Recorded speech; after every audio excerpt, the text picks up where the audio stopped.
Être femme, ce n'est pas une donnée naturelle. Moi, je pense que la société, elle est surtout faite par les hommes. Les lois sont votées par les hommes. Mais qu'est-ce que vous avez fait? Franchement, rien du tout. C'est le résultat d'une histoire. Il n'y a pas un destin biologique, psychologique qui définisse la femme en tant que telle. Bonjour à chacun et chacune.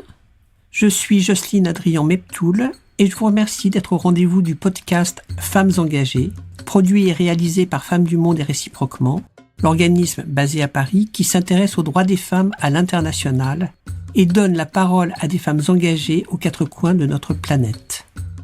Partout dans le monde, les droits des femmes sont en recul, au même rythme que régressent les démocraties au profit de dictatures et autres autocraties, politiques ou religieuses.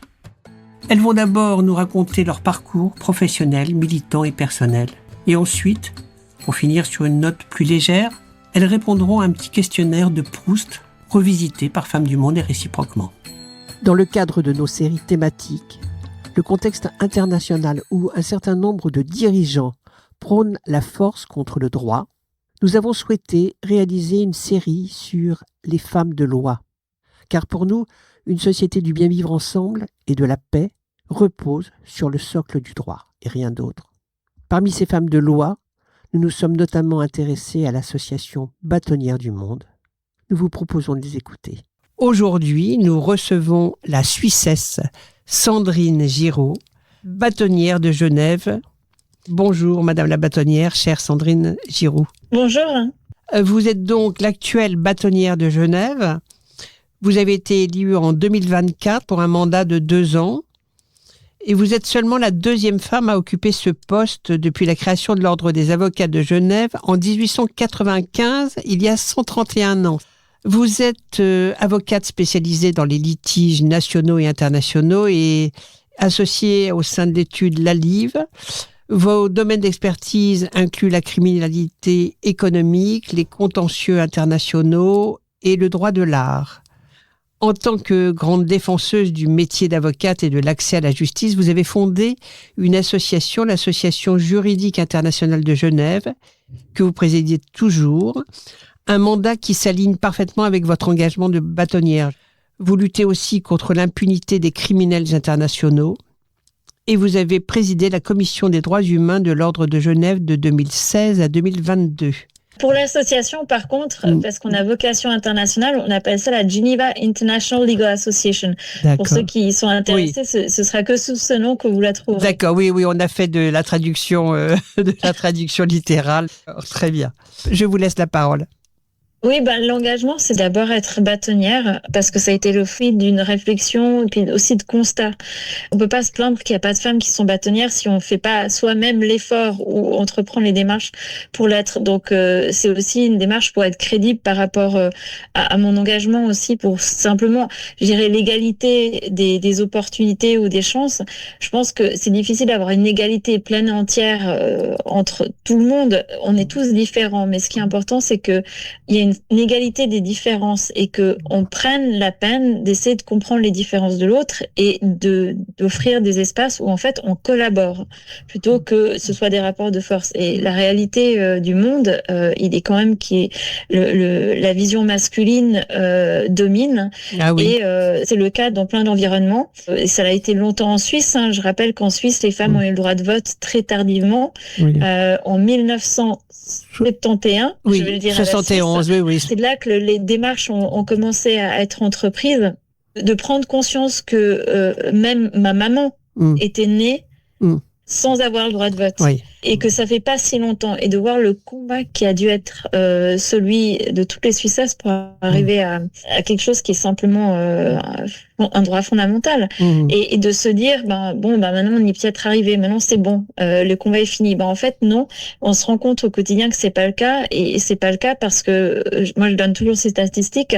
Aujourd'hui, à Genève, dans notre ordre, on a 60% d'étudiantes en droit, 60% de stagiaires, avocates stagiaires et 60% de collaboratrices. Et ensuite, on passe à 30% d'associés dans les cabinets. Et ce 30% d'associés ne se retrouvent pas dans les grandes études. Oui, oui. Elles sont souvent dans leurs propres études parce qu'elles ne se retrouvent pas dans les grandes structures. Parce que soit elles se disent ce n'est pas l'environnement qui me convient, donc je vais faire mon étude, je vais faire les choses à ma manière, ou les études ne se reconnaissent pas dans ces potentiels-là. Et donc, il y a vraiment un problème de compréhension puis de valorisation des différences. Et plus on monte, plus on se rend compte de ça. J'ai voulu aussi agir sur ce point-là. Et Être bâtonnière, c'est une plateforme incroyable pour thématiser et visualiser et discuter de ces sujets. Justement, en tant que bâtonnière, est-ce que votre choix de rejoindre une association des bâtonnières du monde, ça se traduit comment en termes de bénéfices pour la cause, pour votre engagement ? Déjà, en montrant qu'on peut être bâtonnière et pas seulement bâtonnier, ça donne une autre image de la fonction. Ça fait que certaines personnes vont plus s'y retrouver. On a eu notre rentrée de l'Ordre des avocats de Genève en octobre, et puis j'ai invité toutes les autres bâtonnières du monde, donc il y avait peut-être une dizaine de bâtonnières, et j'ai plusieurs consoeurs de Genève qui m'ont dit mais c'est incroyable, on n'a jamais vu autant de bâtonnières. Et donc ça leur donne une autre image. Et là, ce qui me réjouit beaucoup, c'est que la prochaine candidate au vice-bâtonnat est une femme. D'accord. Et chez nous, le vice-bâtonnier devient automatiquement bâtonnier. En fait. D'accord, on a un système de dauphinat. D'accord. Et donc, ça fait que dans 2 ans, on aura une bâtonnière. De nouveau, une bâtonnière. Et ça, déjà, c'est... alors, je dis pas... J'ai pas du tout la prétention d'être le facteur décisif dans ce phénomène, mais je pense que ma vision ou ma manière de faire les choses a fait que certaines réflexions se mettent en place, et puis il y a certaines discussions qui se passent, et ça encourage d'autres personnes à dire mais moi aussi je peux le faire, ou moi aussi j'ai envie de le faire. Oui, vous avez une valeur de femme inspirante. Oui, et puis aussi de dire que finalement la manière dont les choses se passaient avant n'est pas nécessairement la seule manière. Ça peut arriver que parfois je questionne, je dis mais pourquoi on fait ça comme ça, ou ça me paraît pas forcément la meilleure des manières, et simplement de poser la question montre qu'il y a d'autres manières de faire. Il n'y en a pas qu'une. Est-ce que vous pourriez nous donner un exemple ? Moi, j'aime beaucoup travailler en collectif. J'aime la force du collectif. C'est aussi pour ça que je suis très heureuse de pouvoir collaborer avec Vanessa Boussardeau et puis aussi Marie Dupont, bâtonnière de Bruxelles, dans le cadre de cette association Bâtonnières du Monde, parce que c'est un travail collectif qui a une force de levier extraordinaire. J'essaie vraiment aussi de poser les questions pour voir comment on arrive à un résultat le plus efficace possible, parce que manque de temps, ou aussi pour permettre à ce que d'autres personnes puissent accéder à cette fonction. Parce que pour revenir aux statistiques que je vous donnais sur les femmes au barreau, il faut savoir que l'Ordre des avocats à Genève et dans la plupart des cantons suisses est une association. On n'est pas obligé d'être membre de l'ordre pour travailler comme avocat, mais on représente quand même 80% des avocats. Et le fait est que ma fonction n'est pas rémunérée, mais elle me prend la moitié ou les 2/3 de mon temps. Bien sûr. Et aujourd'hui, si vous êtes avocate dans votre propre étude et que vous voulez être bâtonnière, financièrement, parfois ce n'est pas possible, parce que vous pouvez pas pendant 2 ans ne pas avoir de bien revenu. sûr. Donc, moi, j'avais ce point-là en tête, de réfléchir à comment on changeait cette situation. Et j'ai essayé de travailler vraiment sur améliorer les processus au sein du secrétariat, consolider l'organisation de l'ordre pour faire que la fonction de bâtonnier revienne à un 50%, ou en tout cas soit beaucoup plus supportable. C'est ça, oui. Et ce qui fait qu'elle sera ouverte à plus de monde. Après, ça peut être aussi ouvert à des hommes, mais ça permettra davantage à des femmes qui sont, elles, dans des plus petites structures ou dans d'autres situations, de pouvoir penser à ce poste-là. Oui. Est-ce que, en tant que bâtonnière de Genève et bâtonnière du monde, vous pensez que vous avez un rôle à jouer collectivement, peut-être, par rapport au contexte international où plus de la moitié de la population mondiale vit sous un régime autoritaire aujourd'hui? Le droit international, il est de plus en plus bafoué. Est-ce que c'est quelque chose pour lequel vous pensez que vous pouvez vous mobiliser et faire changer les choses? C'est-à-dire faire que le droit, et notamment le droit international, reviennent dans les valeurs qui fondent la société humaine? Je suis fondamentalement convaincue de la force du droit. Après, je suis aussi assez réaliste sur ce qu'est le droit. Le droit est en fait un mythe. C'est un mythe auquel on a tous décidé de croire ensemble. On s'est dit, pour régler nos relations, on croit que c'est cette manière de faire qui doit être la bonne. C'est une convention, quoi. C'est une croyance. Et je lisais La brève histoire du monde de Harari, qui nous explique ce qu'est l'histoire de l'homme, qui est aussi fondée sur des croyances. Et le droit est une croyance. Il faut aussi le remettre à sa juste place, mais c'est une croyance fondamentale. Et si on regarde quand même l'histoire, c'est vrai qu'on a de l'actualité est terrible, mais ce qui s'est passé durant le Moyen-Âge ou avant ou encore après, c'était pas forcément plus joyeux. Donc Clairement. On va toujours vers le mieux, mais il faut être toujours vigilant. Toujours vigilant. Et aujourd'hui, je pense qu'il y a des enjeux qui sont fondamentaux, notamment celui de l'intelligence artificielle, notamment en lien avec les femmes, parce que c'est un monde qui se construit déjà sans les femmes. Il y a très peu de femmes qui sont impliquées dans la création de l'intelligence artificielle. Et c'est un monde qui se fait avec des données qui sont déjà biaisées. Absolument. Et puis avec des algorithmes qui sont aussi biaisés. Oui. Et donc, il y aura un déséquilibre énorme entre cette technologie et la réalité. Et le seul moyen de rééquilibrer tout ça, ce sera par le droit. Oui. Aujourd'hui, on est tous quand même assez enthousiastes avec cette technologie et c'est vraiment important que les personnes qui sont directement touchées, notamment les femmes, et là, par les bâtonnières qui sont les premières, je dirais, garantes aussi du droit, parce que ça fait appartient à notre fonction. On doit se poser ces questions-là quand on est bâtonnière.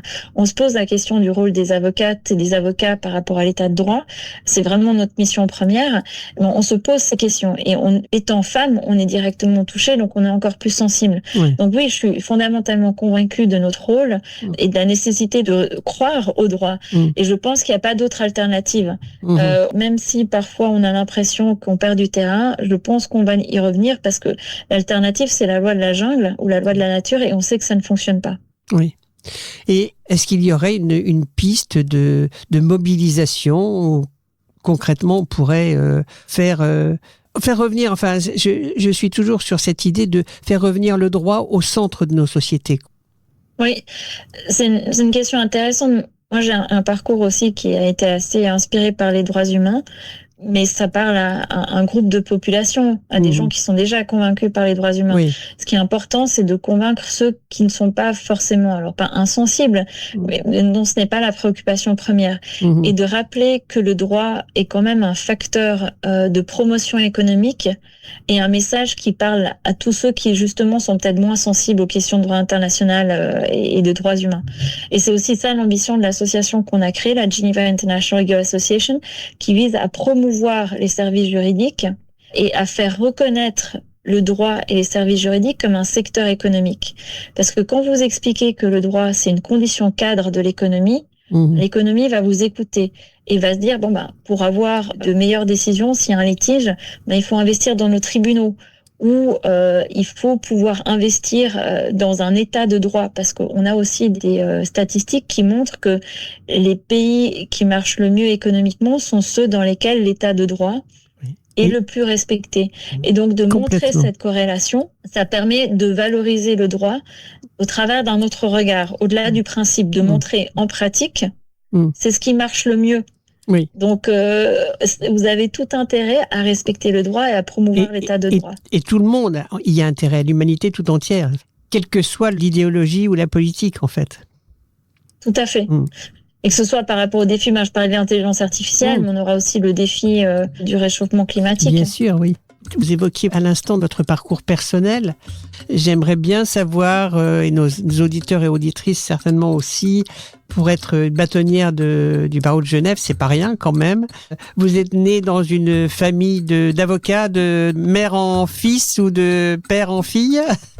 Alors non, vraiment, rien ne me prédestinait à être bâtonnière de Genève. J'ai grandi dans un canton qu'on appellerait montagnard, donc je viens des montagnes. Oui. Avant 20 ans, j'avais pas mis les pieds à Genève, ou peut-être une fois. D'accord. Et puis, je suis vraiment arrivée professionnellement à Genève à l'âge de 30 ans. D'accord. Et donc, je n'ai pas fait mes études là-bas, je n'ai pas de famille à Genève, je n'avais aucun contact, j'ai pas fait mon stage d'avocat non plus à Genève et j'ai pas commencé ma carrière à Genève. Donc, je suis arrivée déjà alors que les choses étaient déjà un peu emmanchées. Et puis, justement, l'ordre des avocats était un facteur d'intégration pour moi. Ne connaissant personne à Genève, quand je suis arrivée, je les rejoins et j'avais toujours eu cette sensibilité pour les droits humains. Ils avaient une commission de droits humains, ça m'a permis de combiner en fait mon travail associatif avec mon travail professionnel. Et puis c'est comme ça que je me suis engagée. Et là, j'ai trouvé des gens qui étaient passionnés par le métier et avec une passion communicative. Donc voilà, j'ai croché. Mais disons, ma carrière, je l'ai faite, je dirais, seule. J'avais aucun appui. Aucun réseau, voilà. Aucun réseau, non, vraiment pas. Et puis, ni familial, ni professionnel, et ni même durant les études, parce que mes camarades n'étaient pas forcément là.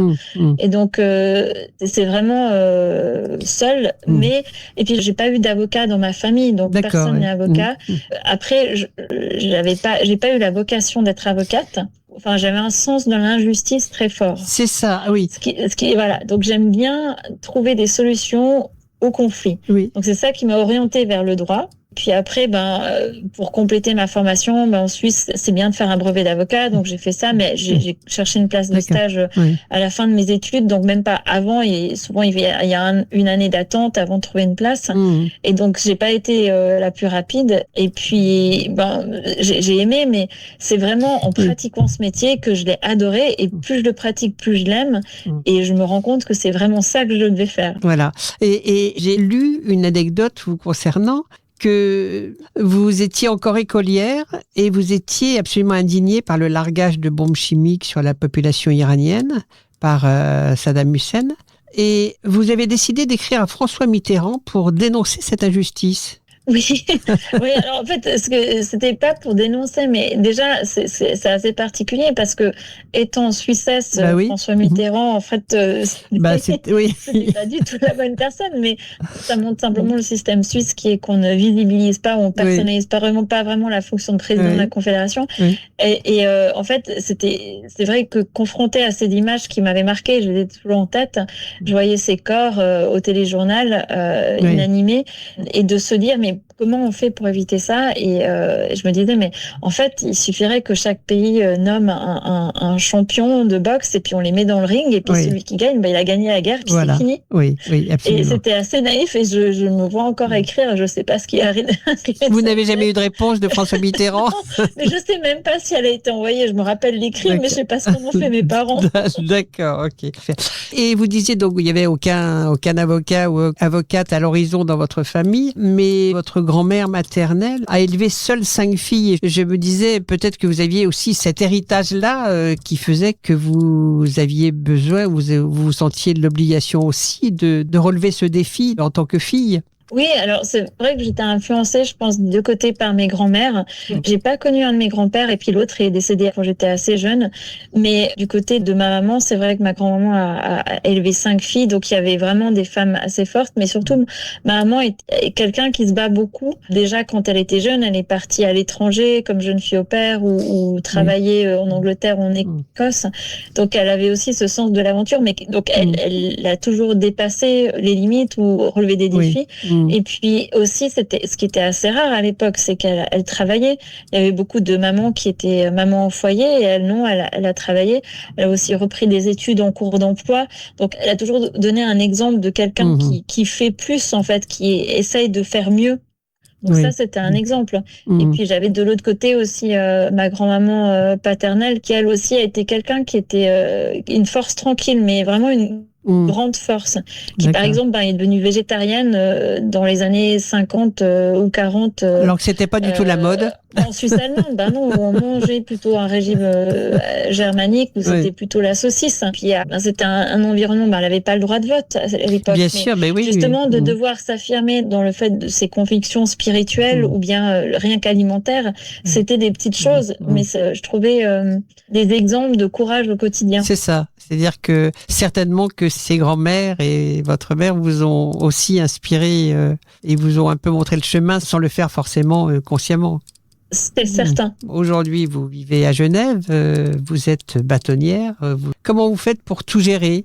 Votre métier, votre engagement et puis votre vie plus personnelle et vos loisirs, si vous en avez?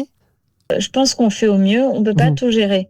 Oui. C'est un mythe de penser qu'on peut tout bien faire. Ça, c'est aussi une leçon, justement, quand on est bâtonnière, on a un peu de métier, parce que moi, je reste quand même très impliquée au cabinet, donc on fait au mieux. Et de nouveau, c'est le travail d'équipe. Donc, si j'avais pas une super équipe à l'étude, ça marcherait pas. J'ai aussi une énorme chance d'avoir le mari que j'ai, parce que on vit l'aventure du bâtonnat, j'ai envie de dire ensemble, parce que il m'accompagne aussi dans pas mal des déplacements qu'on fait, donc ce qui nous permet après de faire des petits week-ends à deux. Mais c'est une aventure de 2 ans, et puis on fait au mieux, mais c'est vraiment du travail d'équipe, et puis aussi accepter que parfois c'est pas aussi parfait que ce qu'on voudrait. Et puis j'ai envie de dire, quand on aime, on compte pas. C'est vraiment important d'aimer ce qu'on fait. Être bâtonnière, c'est une responsabilité magnifique, mais les gens viennent vous voir en général que quand il y a des problèmes. Bah oui. Donc, ça a été un apprentissage de faire face à cela et de se dire finalement que malgré ça, il faut voir toujours le positif et réussir à se concentrer sur le positif. Donc ça, c'est vraiment important pour pouvoir faire face à cette charge, à trouver cet équilibre et malgré les difficultés, voir le positif et ce qu'on aime. Parce qu'autrement, on coule. Oui, mais vous avez raison. Je pense que c'est comme ça qu'il faut faire pour tout. Et c'est là aussi que je trouve magnifique cette solidarité qu'on a entre bâtonnières. Je pense qu'il y a une manière peut-être un peu plus féminine de s'exprimer, et on est toujours un petit WhatsApp et puis un petit emoji de cœur qui est proche. Donc on est toujours à se soutenir les unes les autres. Et ça, c'est une force incroyable, parce que souvent quand on est à la tête d'un ordre, on est seul. On doit décider, même si on a un magnifique conseil, à la fin, la responsabilité nous revient. Mais de savoir que vous partagez cela aussi avec d'autres femmes qui sont confrontées parfois aux mêmes doutes, aux mêmes difficultés, avec lesquelles vous pouvez échanger, ça, c'est une grande force. Oui, franchement, je pense que votre vision est enthousiasmante, et je pense que c'est effectivement le petit clin d'œil de sororité, quoi, qui est le petit Totalement. plus. Bien, si vous le voulez bien, on passe au petit questionnaire de Proust revisité par Femmes du Monde et réciproquement. Alors, quel est le principal trait de votre caractère ? Je pense la persévérance. La qualité que vous préférez chez un homme ou chez une femme ? J'en dirais 2, mais c'est la bienveillance et c'est la franchise. Oui, chez les deux. Oui. Qu'est-ce que vous appréciez le plus chez vos amis ? J'aime beaucoup les gens qui sont positifs, enthousiastes. C'est vraiment le fait de pouvoir aimer la vie ou les choses, ou s'enthousiasmer, quelle que soit l'activité, ou aimer ce qu'on fait. Disons, être peut-être passionné de ce qu'on fait. Quel est le pays où vous désireriez vivre ? Je dois dire que j'aime bien la Suisse. Oui, je comprends. J'ai pas mal voyagé, et puis il y a beaucoup de villes que j'adore, ou de lieux, et en fait j'adore simplement observer les gens, les lieux, mais je suis très heureuse où je vis. Selon vous, quelle réforme politique a réellement amélioré la société, globalement Le droit de vote des femmes. Si vous aviez une baguette magique, qu'est-ce que vous en feriez ? Je pense que c'est faire que chaque personne soit forcée d'être dans la peau de leurs interlocuteurs pendant au moins 1 heure ou 2 heures. C'est d'apprendre l'empathie quelque part, peut-être ? Oui, et puis de vivre physiquement la réalité des autres, parce que moi j'ai compris certaines choses sur ma situation de femme quand j'ai été confrontée à des environnements où il n'y avait que des femmes. Ça m'a montré, par exemple, des conférences juridiques où il y avait que des femmes, j'ai vu à quel point je parlais différemment. Il y avait une chose qui m'a vraiment parlé, c'est quand Meryl Streep une fois disait All my life I've lived in the house of men and I've spoken the language of men. Une fois j'ai eu cette expérience physique où je me suis rendu compte du fait que je parlais avec des femmes, c'était d'une certaine manière, et après je passais avec des hommes, et je devais physiquement me mettre dans une autre posture pour surtout quand on est avocate, on doit générer ou susciter un sentiment de confiance, voire d'autorité, pour que les gens vous fassent confiance avec leurs problèmes, surtout quand vous avez des grandes affaires. Je fais aussi du droit commercial avec des grandes affaires. Vous devez montrer à vos clients potentiels qu'ils peuvent vous donner la charge de leurs problèmes. Physiquement, vous n'avez pas la même posture quand vous êtes avec des hommes qu'avec des femmes. Et aujourd'hui, quand des hommes se retrouvent dans des environnements de femmes où ils sont peut-être à 10-20%, mais ils sont un petit peu bizarres. Et c'est la première fois qu'ils prennent conscience de ce que c'est que de vivre dans la peau dans les chaussures de quelqu'un d'autre. Donc c'est pour ça que je dis, avoir cette faculté de faire que on doit se mettre un petit moment dans les chaussures d'un autre ou d'une autre. Exactement. C'est important. Est-ce que vous cuisinez, et est-ce que vous avez un plat favori ? J'aime bien cuisiner. Oui. Parfois c'est réussi, parfois c'est raté. Bon. J'ai pas vraiment de plat favori, mais j'aime bien. Moi, j'adore cuisiner les légumes. J'aime beaucoup les choses simples et authentiques avec du goût puis des légumes. D'accord. Est-ce que vous avez un animal totem dans lequel vous pourriez éventuellement vous réincarner? Non, j'ai pas d'animal totem. Bon, ben voilà. Est-ce que vous avez des auteurs ou autrices qui sont votre petite lumière? Il y a des livres qui m'inspirent ou qui m'ont inspiré, enfin Le Petit Prince ou bien Gisèle Halimi, ou il y a des livres aussi sur le droit comme East-West de Philip Sands, qui sont des livres qui m'ont beaucoup appris. Oui. J'ai aussi adoré lire Badinter sur le métier d'avocat. Oui. J'aime beaucoup la poésie aussi, et puis j'aime beaucoup la peinture, donc je vais voir beaucoup de musées justement avec tous les déplacements qu'on a dans les villes pour les rentrées judiciaires. Souvent on profite d'aller voir des musées, et il y a pas mal d'artistes qui m'inspirent. Simplement contempler les tableaux est quelque chose que j'aime beaucoup faire. Et un peintre ou une peintresse? Il y en a énormément. Je pourrais dire des pas connus, je pense, qui maintenant est connu, mais Nicolas Eisenman ou Frida Kahlo. Ça serait plutôt du côté des femmes. Mais du côté des hommes, il y a Peter Doig. Enfin, il y a toute une série d'artistes comme ça que je découvre. Et puis j'aime beaucoup découvrir de nouveaux artistes, et aussi maintenant pas que des artistes modernes, mais plutôt des artistes plutôt du passé. Passé, oui. Si vous étiez un mot? Résilience, peut-être. Et si vous étiez un lieu? Je suis quand même marquée par les montagnes qui ont versé mon enfance. Et pour moi, c'est les Dents du Midi. Et si vous étiez une odeur? Je pense à un parfum de fleurs, de jasmin ou de rose, ou bien de la lavande. Bien. Est-ce que vous avez une devise ou un mantra qui vous sert de guide? Il y a un mot qui m'a marqué, que ma grand-maman paternelle m'avait dit une fois.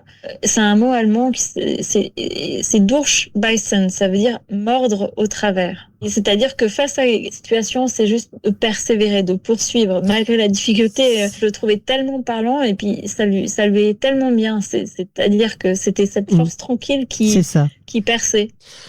Et enfin, quelle est la question que vous auriez aimé que je vous pose?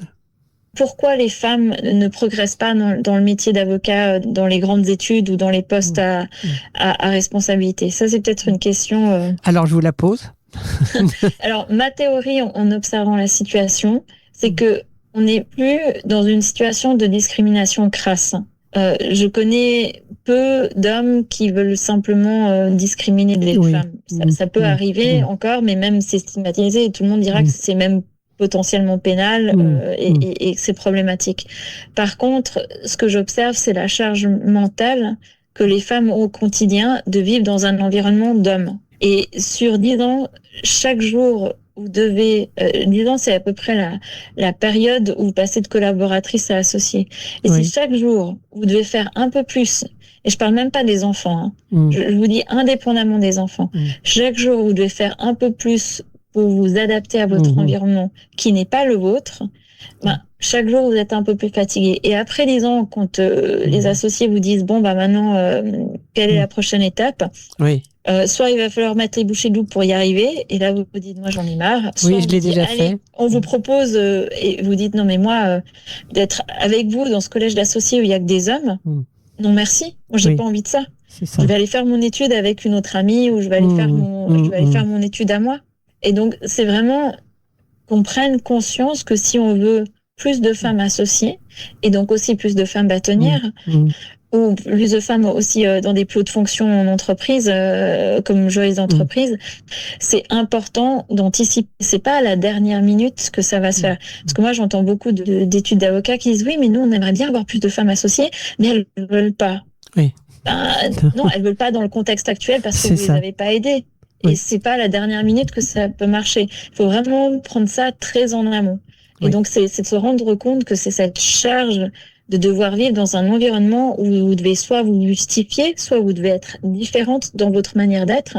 Et c'est des discussions, en tout cas, que je suis heureuse d'avoir pu avoir, parfois, d'avoir thématisé ces sujets parce que je suis femme et parce que je suis bâtonnière. Alors après, on me dit oui, mais tu parles toujours des femmes. Et en fait, je dis non, parce que je fais énormément d'autres choses. Mais la différence avec les précédents bâtonniers, c'est que moi, j'en parle. En plus, voilà. Ça fait déjà beaucoup. Oui. Voilà. Eh ben, écoutez, c'est une belle conclusion. Je vous remercie infiniment, Sandrine Giroux, pour cet entretien et pour à la fois votre franchise et votre vision, j'allais dire à hauteur d'homme, non, à hauteur de femme. Bon, merci beaucoup et merci aussi pour ce magnifique podcast. Merci. Vous venez d'entendre le podcast Femmes engagées, produit par Femmes du Monde et réciproquement, qui offre un micro aux femmes engagées partout dans le monde afin de faire entendre leur voix en toute liberté. Le podcast Femmes engagées est enregistré soit dans le studio La Poudre de la Cité Audacieuse, soit en micro-nomade. J'ai eu le plaisir d'animer notre podcast Femmes engagées avec la participation de toute l'équipe de Femmes du Monde et réciproquement. Merci à Marie Cholet, Léa Robert, Huguette Klein, Mathieu de la Souchère, Flore Lefebvre, Anita Nicolas Bruder, Camille Goasduf, Hermine de Moissac, Okolani Panerio Langer. La musique et le montage sont assurés par Thomas Dor. Un grand merci à lui. Merci à chacun et chacune pour votre écoute. Être femme, ce n'est pas une donnée naturelle. Moi, je pense que la société, elle est surtout faite par les hommes. Les lois sont votées par les hommes. Mais qu'est-ce que vous avez fait? Franchement, rien, rien du tout. C'est le résultat d'une histoire. Il n'y a pas un destin biologique, psychologique qui définisse la femme en tant que telle.